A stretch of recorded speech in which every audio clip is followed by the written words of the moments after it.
ओम युनितिमच्युतपदाम्बुजयुग्मरुक्म व्यामोहतस्तदितराणि तृणाय मेने अस्मद्गुरोर्भगवतोस्य दयैकसिन्धो रामानुजस्य चरणौ शरणं प्रपद्ये कौडिन्यवंशवरवारिधिपूर्णचन्द्रं श्रीमत्पराङ्कुशपदाम्बुजभृङ्गराजं रङ्गारिदेशिकपदाप्तशिदेशिकत्वं श्रीरामकृष्णगुरुवर्यमहं प्रपद्ये लोकाचार्याय गुरवे कृष्णपादस्य सूनवे संसारभोगिसंद्रष्ट जीव जीवातवे नमः। जय Sriman Narayana. What Ravichandra ji asked us now is one shlok that I may have mentioned last week, but not clearly. Vasamsi jirhan yatha vihaya. Yes, navani grihnati naroparani tatha sharirani vihaya jirhan yanyani sanyati navani dehi. Just like we throw away old clothes for new ones, we throw away an old body for a new one. That's all it means in the face value. That's the Anyapadesha. Okay. How is so what did we do until last week? So we said that Atma is an entity, an eternal entity, and a person who wants to attain moksha is attained by the Atma. Mumuksho chetanasya moksha siddhaye. Chetanasya was hinting at human beings specifically because of the high extent of our perceptive capabilities, more so than animals. Mumukshu, those who want to attain moksha. Tattvatraya jnanam apekshitam. Tattvatrayam is an important text for that. The three tattvas. Okay, chitta, achitta, ishvara. Right now we are studying chitta. Chidit atmochate. Gatva gattottarottaram. As we go ahead, we'll understand these things is what it's saying. Dehendriya manha prana buddhibhyo vilakshanam. It is different from the manas, buddhi, chitta, ahamkara. It is different from this body. Deha, indriyas. The Gyanendriya, Karmendriya, Twakendriya, Rasendriya and so on. These are the sense organs. It is different from all these sense organs also. So what is it? We said it's Ajadam. So Ajadatvam nama Jnanena vina swayameva prakashamanatvam. So Ajadatvam means it establishes its own existence. It doesn't require an external entity to establish it. It shines by itself. If you take a candle in the middle of the room, the candle shines by itself. You don't require another external torch to cast light upon the light of the candle. The candle is self-illuminating. It shines light on the things around it. Just like that, the Atma is also like that. It is self-illuminating. It doesn't require another external light to illuminate it. It is self-illuminating. Ananda Rupam Sukha Swarupatvam. So Atma has the ability to observe and feel good and bad, evil and so on. It is through the body and mind it feels, but it has that ability. Ananda Rupam. It is the Rupa of bliss. By itself, if it remains by itself, it will be in bliss. Because it is attached to the body. We'll understand this in Achit Prakaranam as well. Because it is associated with Achitta and Maya and so on. It has to endure pain and so on. But other than that, by itself, it is Ananda Rupam. Prag Bhava Apratyogitve Sati Pradvamsa Bhava Apratyogitam Nityatvam. So there is no Praga Bhava, there is no Pradyamsa Bhava. That means there is no point of birth and there will never be a point of death. So if I am saying it is Nitya, that means that it has always existed and it will always exist. These are some of the things we have been mentioned. I am just trying to recap so that we can go ahead from today. Then Anu, we said Balasya Shatabhagasya Shatadha Kalpitasya. You cut one, it is so small that it cannot be cut. That's the reason why I said Nainam Chindanti Shastrani Nainam Dahati Pavakaha Nachainam Kledayantyapo Nashoshayati Marutaha. It is so small if you need to cut something. So if you have an apple, the blade of the knife has to be smaller or thinner than the apple so you can cut it. If I take a hammer, I cannot cut the apple. It cannot be cut. Sometimes you have these big boots with strong grip at the bottom, but you have large crevices. Ants are so small, you try to step on the ant, it will just move to the crevice so it won't be stepped upon. So the surface has to be more smooth than the holes it has. So if an entity is smaller than the perforation within this third entity, you cannot smash it also. It's so small. So Nainam Chandanti Shastrani, there is no way you can cut it, there is no way you can burn it. because it has to be if you want to burn something, it has to be bigger than the particles which are heating it. Because heat is what? It is motion of particles, right? The vibration. The greater the kinetic energy of molecules and atoms, the greater the quotient of heat. Heat by itself doesn't exist upon anything. It requires an entity upon which it must establish. So by itself the water is cold, but when it heats up because of the kinetic motion of the particles, it becomes warmer. Just like that. So it cannot be burnt, it cannot be wet. To wet something, wetting, the concept of wetting is where a substance absorbs or at least holds upon its surface the particles of water, H2O. If your particle itself is smaller than the molecule of water, then it cannot be wet. That's why it's so small. There is no instrument that can cut it. So now you understand the reason why it is small, and then nothing can happen to it. Because it cannot be burnt, nothing can happen to it, it cannot be destroyed. So it is an undestroyable entity. That which is born must have a point of execution also. It must be able to be destroyed. But because this cannot be destroyed, we can also say that it was never born. There has never been a point where it did not exist, and there will never be a point where it will not exist. Atma is a nityam. Praga bhava apratiyogitve sati pradvamsa bhava apratiyogitvam nityatvam. I'll make a document with all of these things. So you have to go and memorize it in Sanskrit. There is no other alternative. Okay, I'll try and write it in English, no problem.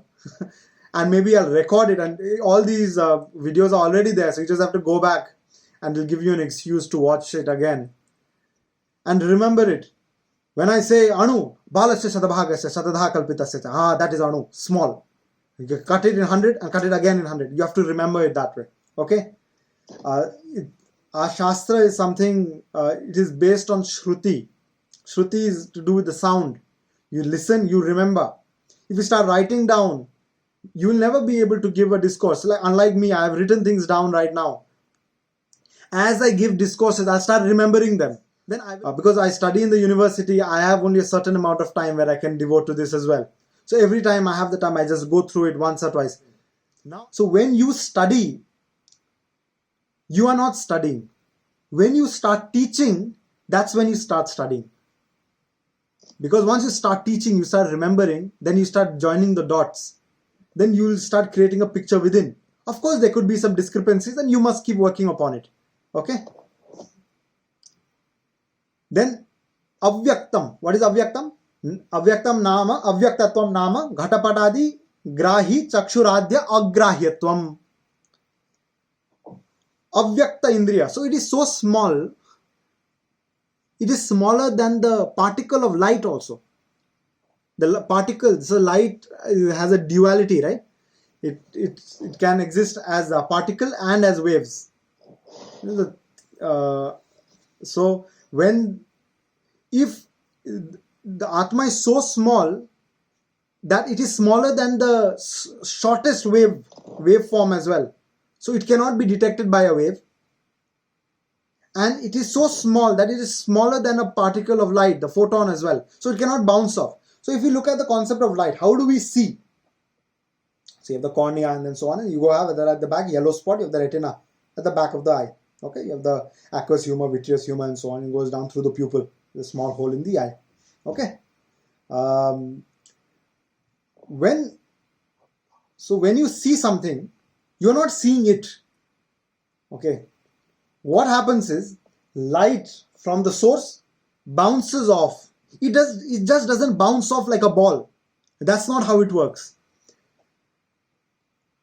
The photon, I think every 6 or 8 photons can transform the energy levels of sp3d2 electrons from one orbital to another orbital. So what happens is, I don't remember this very much. It's been a long time since I studied this. But basically what is happening is photons go, they are absorbed by the electrons. When the electrons absorb the photons, so let's say Take this paper for instance. There is whiteness here, right? So let's assume this white. The light goes, it hits this, the surface, the particles on the surface of this piece of paper, the white part of the paper. The electrons absorb the photons. Once the surface electrons absorb the photons, the energy level rises, because photons are basically energy pockets. It absorbs and it increases the energy level.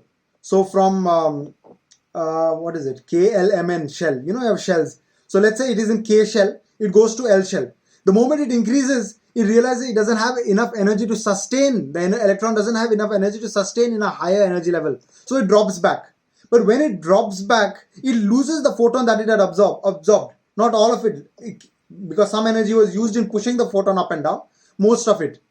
Okay, and that photon which is re-emitted by that electron it comes out, and then my eye absorbs it.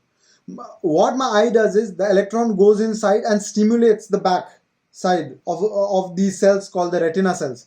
Okay, so you have two kinds of pigments, rhodopsin, iodopsin, and so on. So it goes inside and then it creates an electric pulse.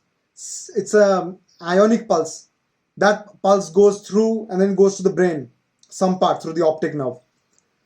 The brain, because everything that has been reflected off is in an upside down image, because once it hits the through the cornea, when it goes through the pupil, it will inverse. So the brain has to reinvert it to see what you see around you as straight. Otherwise, everything you would see upside down. That means everything that you see is just reflection of photons everywhere. You're not seeing the actual thing. You're just seeing reflection of what could be. And it is all an image in your head. So to be able to observe an Atman, an Atma, you require some form of targeting material like that, which can come back and give you the information. Electron microscopes work in the same way. You shine you flood the slide with electron beams, and whatever reflects back is captured on a film, and then it is recreated, computerized, recreated, and then you can see an image of how it could be. It is possible. You cannot create an image of things smaller than the size of the electrons. Does that make sense? Just like that, you cannot see these things. Why can you not see them? Because they're very small. If they're so small, you have no method to be able to reflect off it for you to be able to perceive it. So perception is also in a form of material, right? Last time Ruth had mentioned, just because it is imperceivable, why does it need to be small? I was just thinking about it the other day, because I don't think the answer I had given was satisfactory. At least not to me. It wasn't satisfactory enough for me. So I was just thinking about it, and but it does. If it is large enough, it can be perceived. If, let's say air, for instance, and you say it is large, but it cannot be seen. It cannot be seen not because it is large, but because the particles are so small.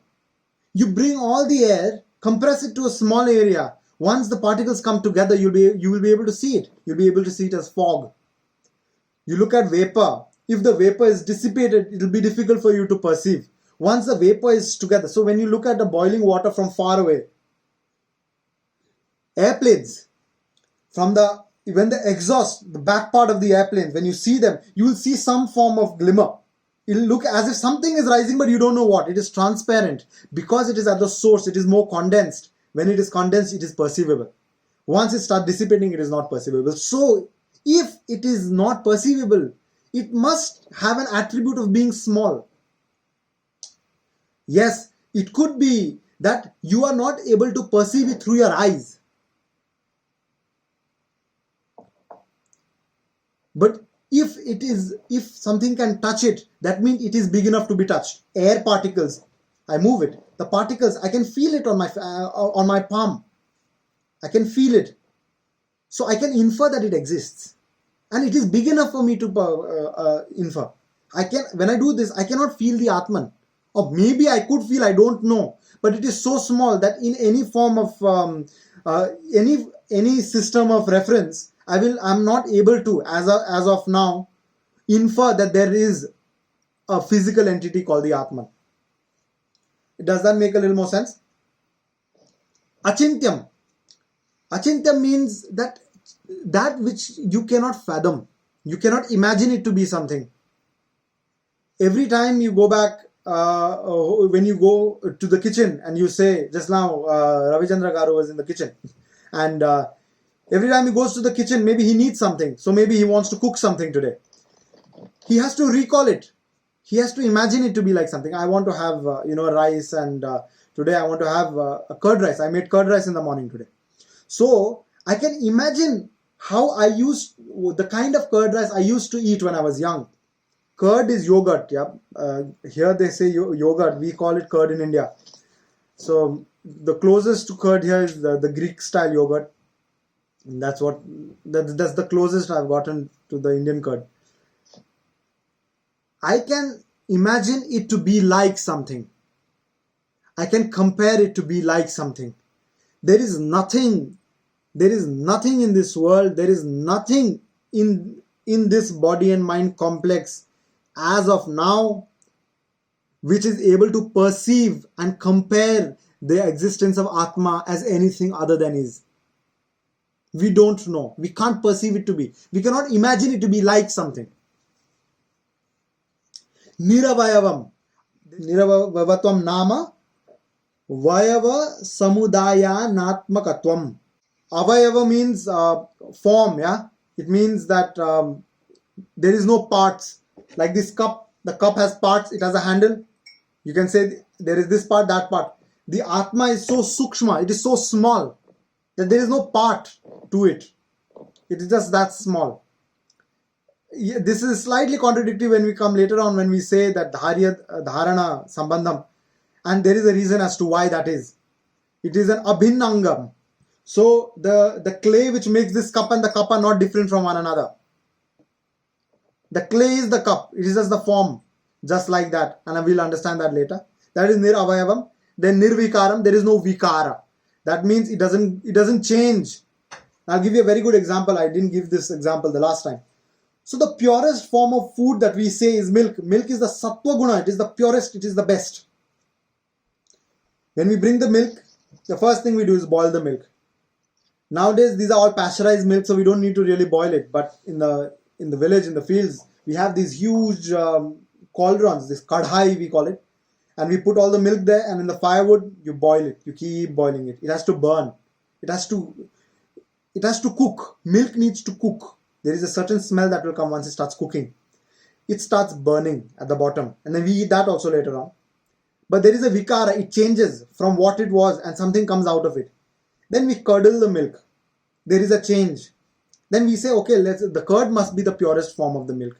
No, but then when you curdle the milk, some fatty parts come on top.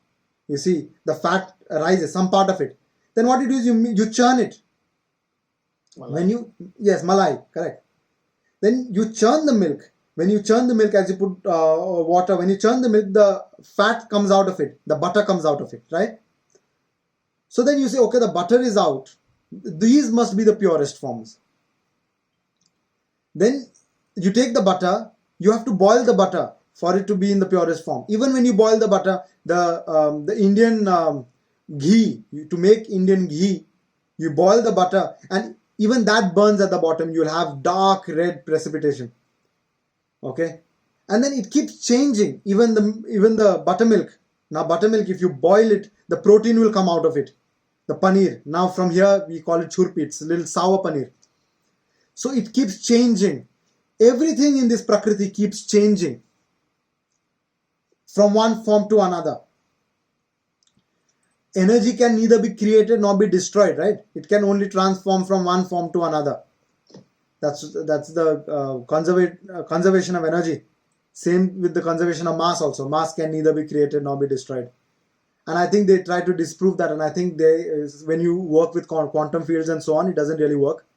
But as far as we are concerned, Prakriti is also nityam, so it cannot be created or destroyed. It's just changing from one form to another. It just depends on what you think is the most basic form. Okay, that is what nirvikara means. Now we go ahead to this session. That was the review of the last session. Okay, that's pretty long, but I hope, because I'm repeating it now, it makes more sense. That's the idea, because the idea of these sessions, more than just making the videos and putting it up, is for you to start remembering what I'm saying and trying to make sense of it. And with repetition only, clarity also comes, and that is the intention as well.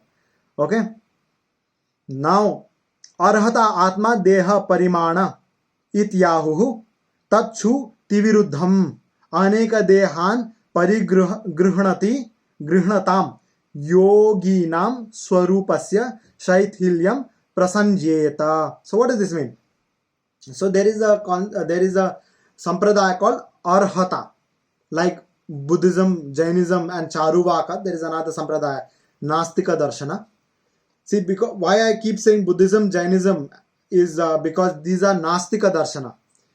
And if you're not familiar with what Darshana is, Darshana basically means philosophy. Just understand it as that. Line of philosophy. Okay? In the Sanatana Dharma, there are basically 12 lines of philosophy. 6 Astika Darshana and Nastika Darshana. What is Astika? Astika, nowadays they translate it as theist and atheist. Astika is theist and Nastika is atheist. But that is not correct. Astika means who accept the Vedam to be Nitya. You know what Nitya is now. Every time I say Nitya, you should know Praga Bhava Pratyogitve Sati Pradvamsa Bhava Pratyogitvam Nityatvam. Okay? So Nitya means it has always existed, it always exists. Veda is Nityam. Always existed, always exist. So the 6 philosophies who accept the Vedam to be Nitya and true are called Astika Darshana. And there is another 6.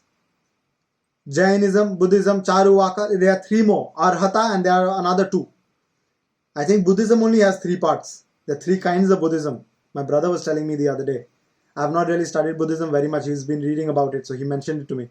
That Buddhism itself has 3 different schools. Some way which considers Shunyam to be and some don't consider Shunyam to be the absolute. Either way, in all schools of Buddhism, they do not accept Vedam to be absolute. Okay? They do not accept Veda to be true. Anyway, that's the reason why Buddha came as an avatar as well. I will not get into that, unfortunately. So, Arhata Sampradaya, what they say is, the Atma takes the form of the body. So, all this while we have been saying that Atma is Sukshma, is very small. Right? But Arhata Sampradaya says, Arhata, this is the shloka here, so I'm only referring it to this, okay? They say that whatever the body is, it takes that form. So now the tarka here is Aneka Dehan Parigruhnatam. So when a yogi takes more than one bodies, then how does the Atma expand? So does the Atma expand and contract, number 1? If it is the size of the body, it can be cut. The Atma can be cut. It can be burnt because it is big enough. So this is the tarka that the shloka is doing. So it is saying that Arhatas are saying this, but it cannot be true because of this. Why? Because if a yogi is sitting here and then he decides to go into a dog, the Atma will be too big for the dog because he's still in this body, so his Atma must be this big. But if he's trying to get inside a dog, then he has to shrink the Atma. When he shrinks the Atma is not permissible to all parts of the body.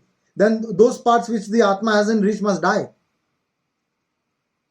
But it does not.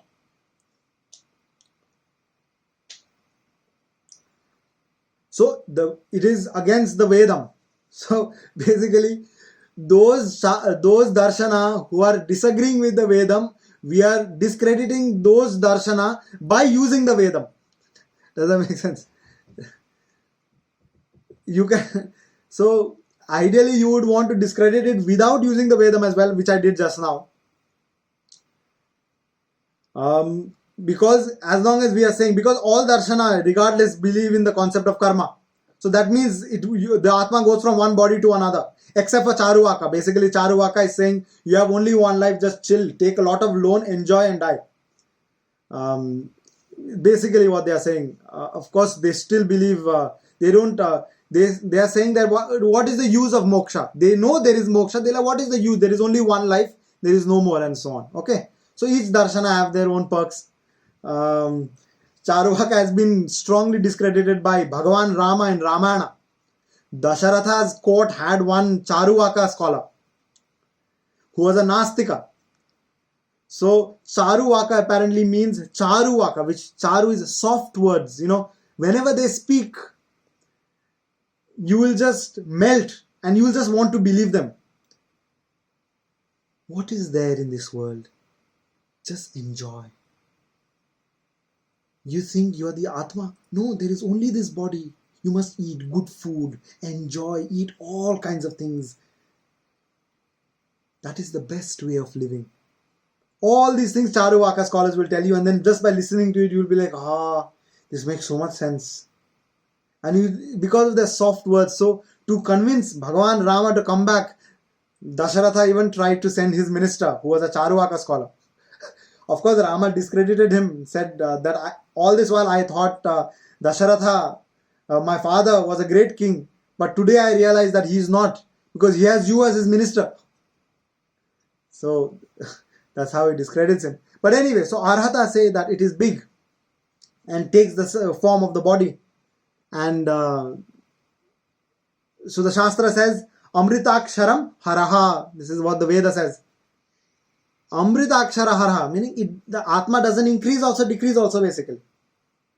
It remains that however it is. It does not change. See, if it changes, then it is not avikara. In Vishnu Sahasranamam, avikaraya shuddhaya nityaya paramatmane. We have been studying all of this, yeah? Avikaraya shuddhaya we didn't get into, but basically yes. Avikaraya nityaya paramatmane. We'll understand paramatma right now in some time. So then Atma cannot expand or contract. So we have established that also. Then it must be only small. Now Jnana Shrayatvam Nama Jnanasya Dharatvam. If there is, let's think about it this way. This example will come again. But let's say I have something. So I'm creating this document where just by reading through this Tattvatrayam, you'll recall the main important parts of Tattvatrayam. So this is a soft copy. If I want to give it to you, how do you receive it? Can you just pick it up when I give you a soft copy of something? How do you take it? You require a pen drive, maybe. You require a hard drive. I have a hard drive here. Yeah. You require a hard drive, yeah, or a phone. Anything that is going to harbor the information, which so that the memory that the folder consumes must be held upon something. It cannot just sustain in midair. At the least, there needs to be some level of impulse. So if you have a Wi-Fi signal, maybe there is something which is holding that information somewhere. If it's in the cloud, it's not there somewhere, it is there somewhere. You see, there's something that is holding it. So knowledge also requires something that holds it. Knowledge cannot exist by itself. Just like that memory requires a computer. Nowadays you have SSDs, solid state drives. It's very, very fast and everything. You require that to hold the information. Just like that. Jnana. From now, every time I use the word jnana, just understand it as knowledge. Jnana means knowledge. And as I use the word jnana, you'll understand what jnana is more than just the translation of it being knowledge. Okay? If I use the word knowledge every time, then it's going to be limiting. If I use the word jnana, you will start understanding the diversity of the meaning of the word jnana. So just like that pen drive holds knowledge, Atma is like, again.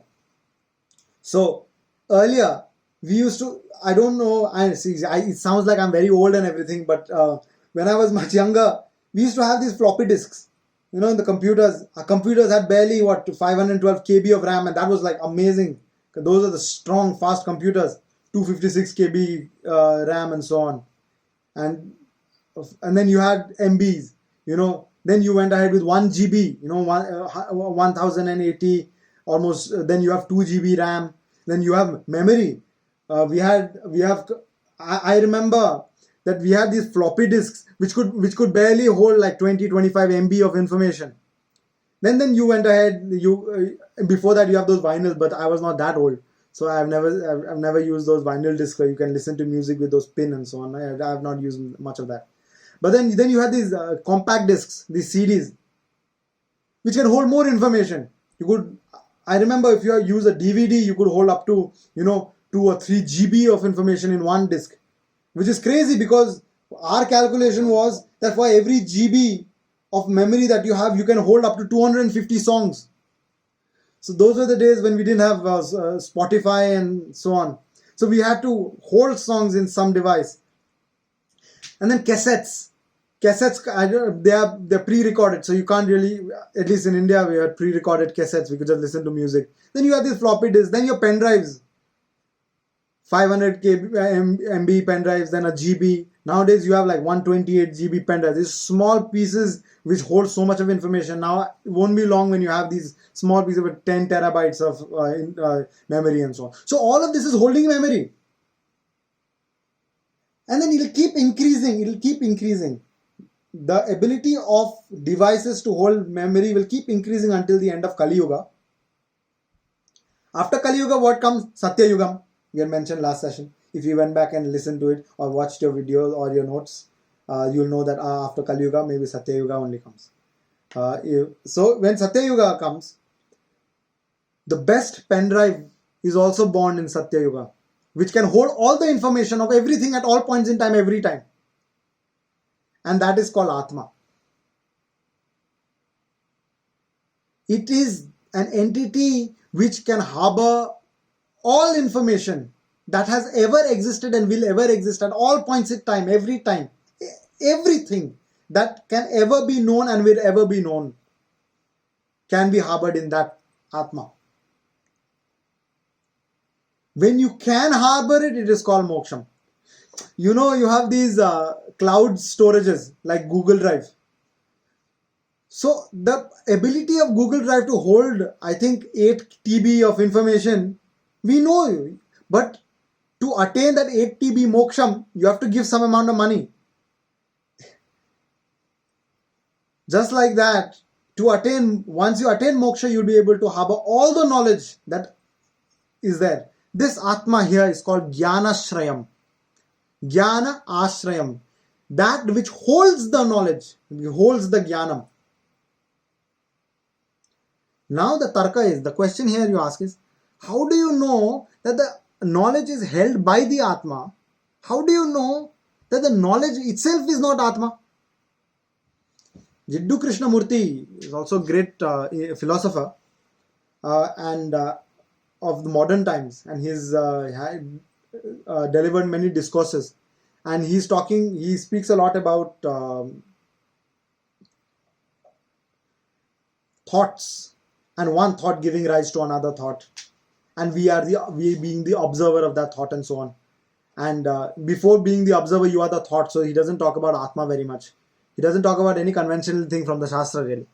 But what he's saying is maybe the information that you have makes you. So it is saying that Jnanam which is within you makes you.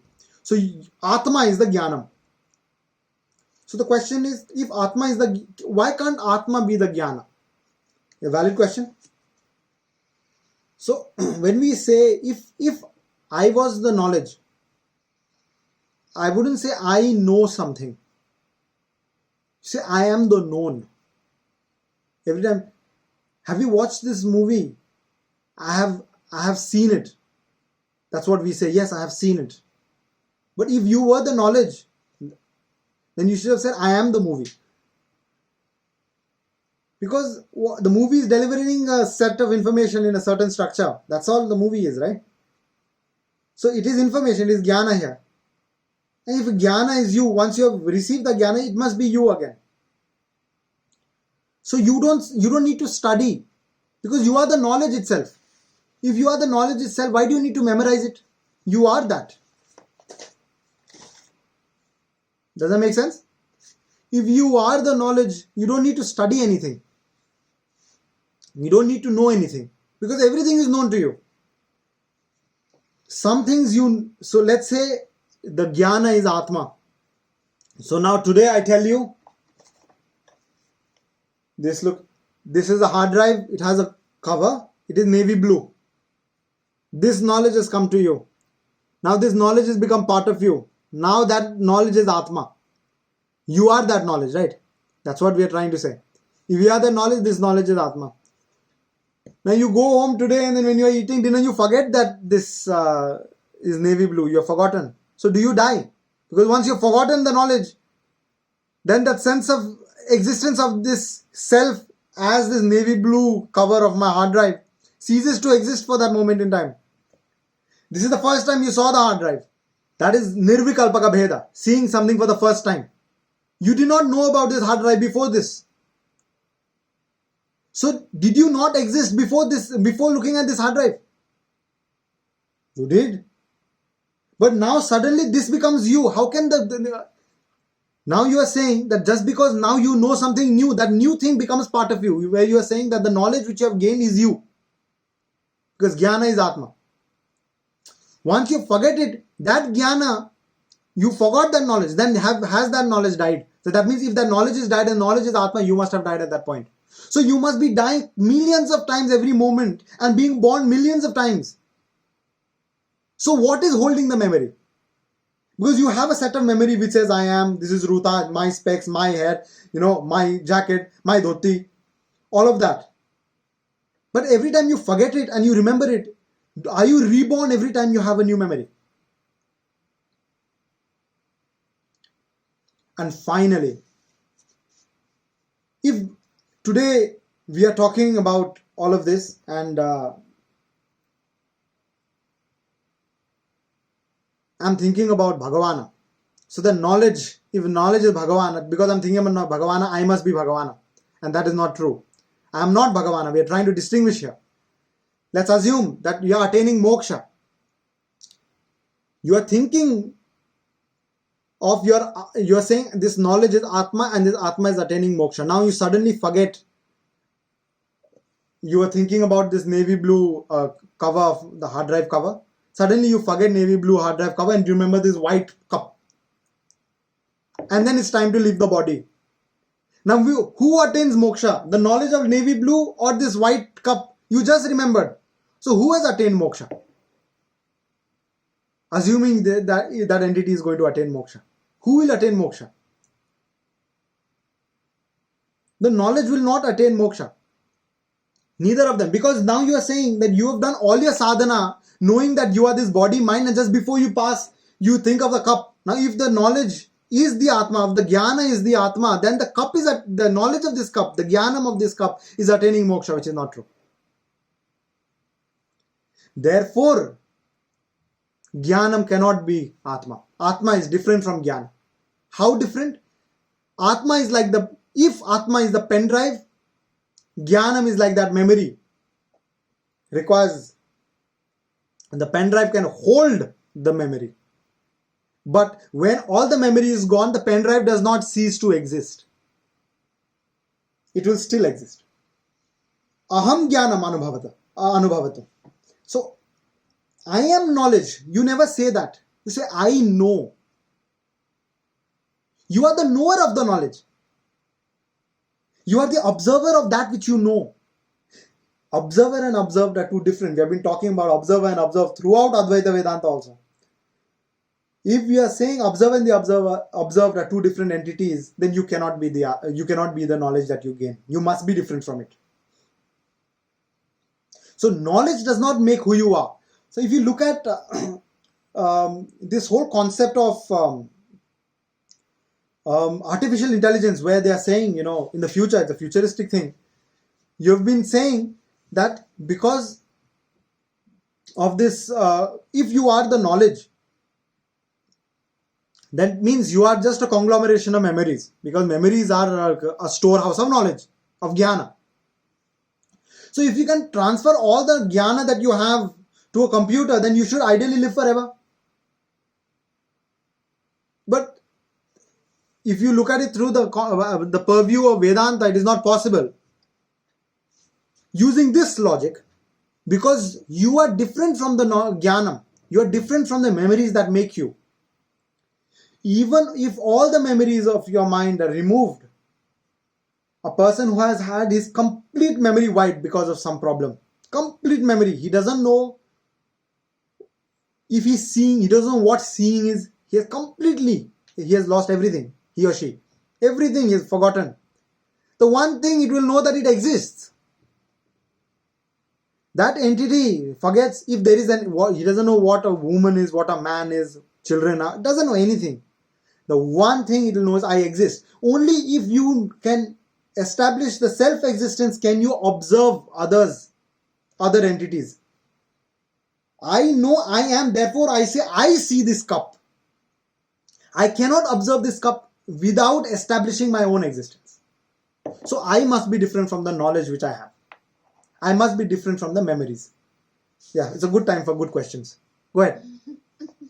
So I'm just thinking about this knowledge and Atman. You Jnana. said that Atman does have all the knowledge possible, all the information, can hold all the information if it attains moksha. Yes. Moksha is like a natural state, right? Yes. It's the most natural state. So it's in its most natural state. It does have all the information.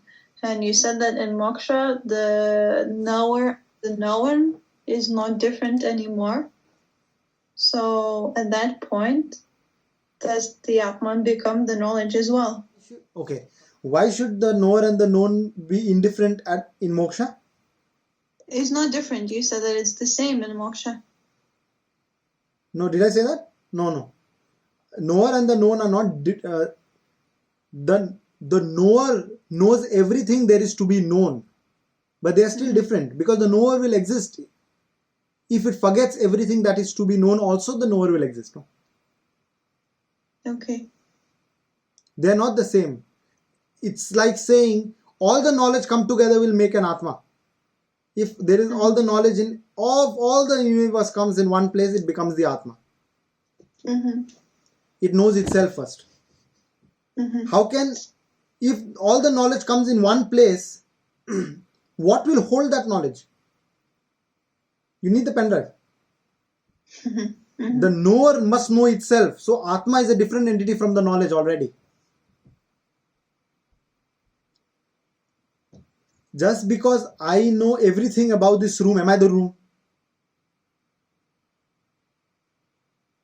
I'm still different from the room. Once I leave the room and I forget about the room, I will still exist. Let's say a piece of paper, there are 10 alphabets, 10 letters of the alphabet. I remember all the letters in the order it has been pressed. Now, am I the alphabets on the paper? Because if I forget about it, I will still exist. Of course, once you attain moksha, you don't forget it. So you will always remember everything. Does that mean you need to recall everything? Internet has so much information now, www. So a lot of information. Just because it has all the information, so much of information, you require an interpreter of that information, right? The internet by itself does not interpret the information it has. Yes, I understand it. So I was just wondering if at some point it does become just one, and it doesn't matter whether it's knowledge or the one that knows it. No, it is an entity which is individual in itself. That is the beauty of this line of philosophy. It is not saying, in some incognizable area where everything becomes one and it's the same thing. No, absolutely not. Knowledge, jnana, is different from that which harbors it.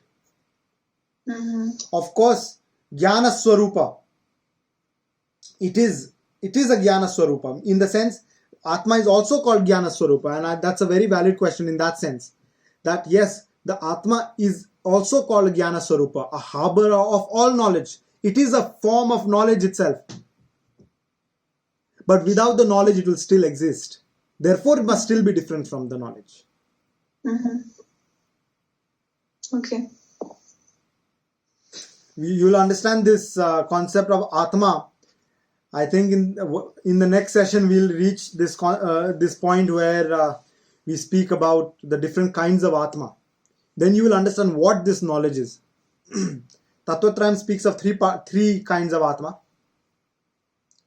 And if we ever study maybe Artha Panchaka and so on, there we will study more about Atma. But does that satiate your question or your thirst for this? Don't misunderstand here. Just because the Atma attains moksha does not mean that the barrier between the knower and the known have been cut. The knower is Jivatma, the known is Paramatma. Because Paramatma is everything, knowing of everything is attainment of Paramatma. Yet Jivatma and Paramatma are two different entities. Jivatma is the body part of Paramatma. It is an abhinna angam. This cup is not different from the molecules that make it, yet the molecules are individual entities within itself. Paramatma, Chitta and Achitta, Vishesha. That Chitta and Achitta, Jivatma and Prakriti qualify Bhagavan. It is non-dual. There is only one. Chitta and Achitta come together and then Paramatma is just one. Advaita, like we had studied. But it's not Shuddha Advaita. It is not pure. It is not Advaita where there is no difference. It is qualified non-dualism. Vishishtha Advaita. What Vishishtha? Guna Vishishtha Advaita. It is qualified by the qualities of Paramatma. Of Chitta and Achitta. The qualities of Chitta and Achitta qualify the existence of Paramatma. You'll actually appreciate, these questions are very good because these questions will help you appreciate the Ishwar Prakaranam a lot more. Imagine a coconut. Cold countries you may not see a lot of coconut, but generally coconut has three parts: the outside husk, the shell, and then the fruit in the inside. The outside husk is this physical body. The shell is the Atma, what we are saying we are, Atma, the shell. Inside the shell, the fruit that is inside, the white part, that is Paramatma. If you just plant the fruit, the white part, it will not bear fruit. If you just plant the shell, it will not bear fruit. You have to plant all these three together for it to bear fruit. The husk has to be there, the shell has to be there, the inside, the cotyledon, the monocotyledon, nut, right? So it has to be there, and then it will bear fruit. It will grow. So Jivatma has Paramatma within. You will understand this in the next session. But without Paramatma, Jivatma cannot function. The Jivatma cannot function without Paramatma. Because there is Paramatma within, the Jivatma functions from outside. And all these three come together to form Srishti. The creation happens when Paramatma and Jivatma and Prakriti come together, Srishti happens. If you just leave clay, it will not become a pot. The clay by itself will not become a pot. You require somebody to create the pot. And then you create the pot. The pot by itself will not create itself. It will not form itself. Paramatma is the upadana karana of everything. Everything that is done, has happened, will happen, ever happen, happens because of Paramatma. Even what the Atma does is because the Paramatma is within it that it can do. The Atma by itself cannot do, is insentient if there is no Paramatma within it. And Paramatma and Jivatma are abhinna angas. They are one and the same here. And that has to be associated with the Pancha Bhautika Sharira. I'll give you another example. You take an incandescent bulb. An incandescent bulb, that is the Atma. You have the tungsten filament inside. That's the resistance. That is the Paramatma, the energy. The bulb will not glow without the Atma, Jivatma. Then the Prakriti is the switch. Without the switch, the bulb will not glow. So you require the switch also. For Jivatma, for Paramatma to illuminate Jivatma for moksha. Prakriti is also required. So through the switch, Jivatma will be illuminated by Paramatma, the electrons which are going through the tungsten filament. However, you require somebody to put that switch on also. And he is the Guru, the Acharya. So Could you say these ones again? Absolutely. This switch and So there is an incandescent bulb. Incandescent because Edison made it, right? That's why I was giving him some credit. So otherwise, I don't think these diodes don't work in the same way. LEDs don't work in the same way. But we could use that as an analogy as well. But incandescent is just easier. So you have a bulb which is the Jivatma. What does the bulb consist of? It's in almost a vacuum on the inside, glass exterior. You have a tungsten filament inside, and you have one of those helium, argon, neon, krypton, xenon, radon. One of them, I think neon, not neon. Neon also you have those lights. Argon is the gas, which is there inside incandescent bulbs, so that it glows red. Okay, I think.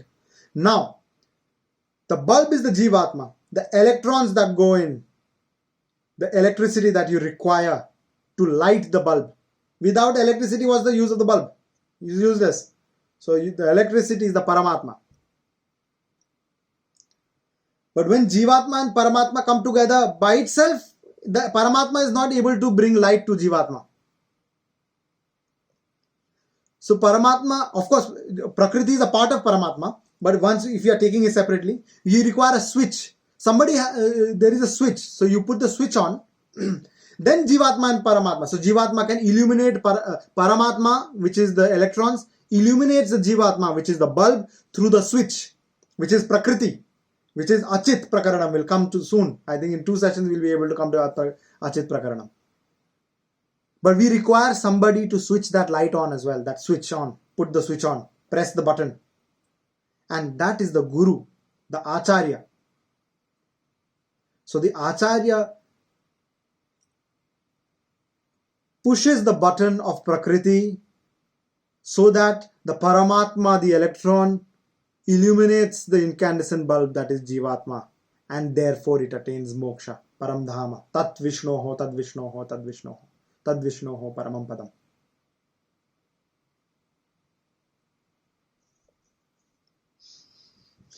And with that we will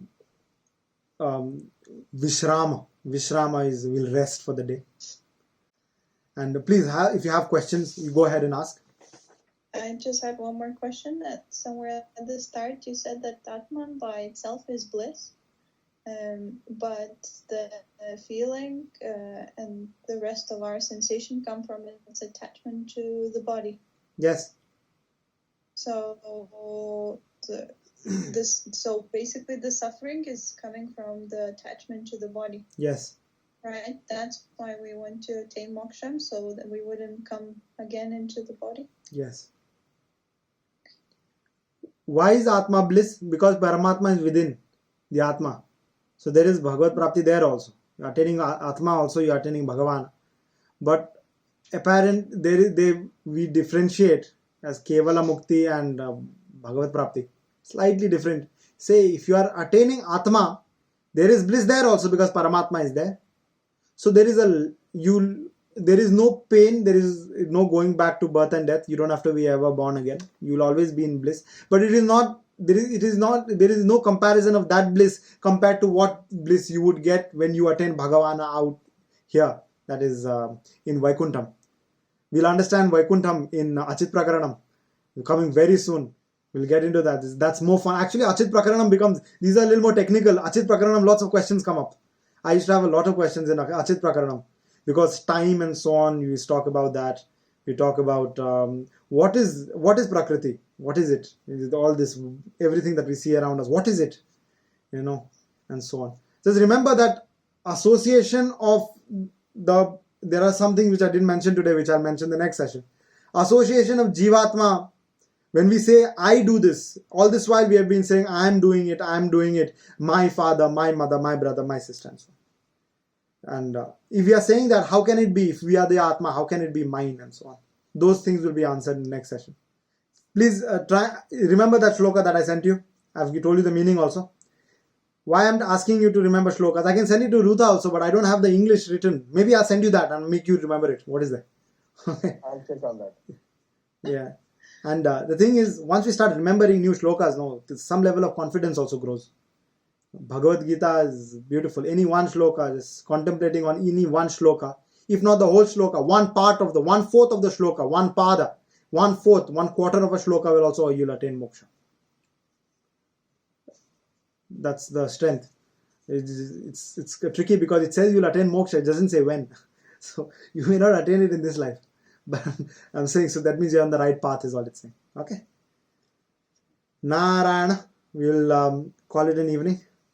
Yunittimachyuta badambhaja yugma rukma vyamohatastaditarani trinayamini smadguror bhagavatasya deka sindho ramanujasya charanam sharanam prapadye kaudinyavam savarvaridhi purna chandram srimat parankusha badambhaja vingarajan Rangari Deshika Vadapta Shideshikatvam Sri Ramakrishna Guruvarya Maham Prapadye Lokacharya Guruve Krishna Padasya Sunave Samsara Bhogi Samdrashta Jiva Jivatave Namaha Jai Shriman Narayana Srimate Ramanujaya Namaha. Adiyan.